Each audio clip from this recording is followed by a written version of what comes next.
Hey, welcome to the Paycheck Budget Tracker demonstration. So in this Paycheck Budget Tracker, you will be able to track your paycheck payments and budget it correctly. So over here we have two sections, one on the left and one on the right.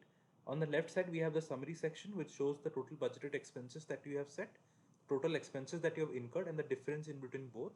And then you have the percentage of budgeted expense, which shows how much of budgeted expense you have spent so far. On the right side, you have got the account section. Under the account section, you can add your own expenses under three different heads. That is a fixed expense, variable expense, and savings and investments.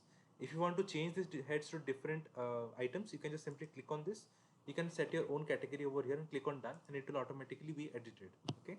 So I've just added some accounts over here, and then you can click on this and you can set your budgeted amount for each of these expenses. So once this is done, you can head over to the transaction section. Here you will be able to add in all the transactions related to every expense, and then this will reflect under the expense section where you can see the total budgeted amount that you had set, the expenses that you have incurred, and the percentage of budgeted expense incurred. So this is how you can utilize this paycheck budget tracker to keep track of your budgeted payments and make sure that you are stay on top of finances. So I hope this explanation was helpful to you. One more thing to add over here is you have got also quick action buttons over here.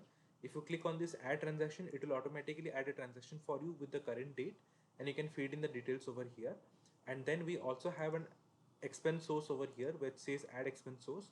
If you click on this, it will automatically add an expense underneath one of these heads.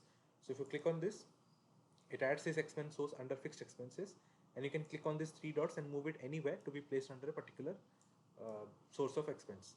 So this is how you can utilize this entire template to keep your budgeted payments in check and stay on top of finances. Thank you.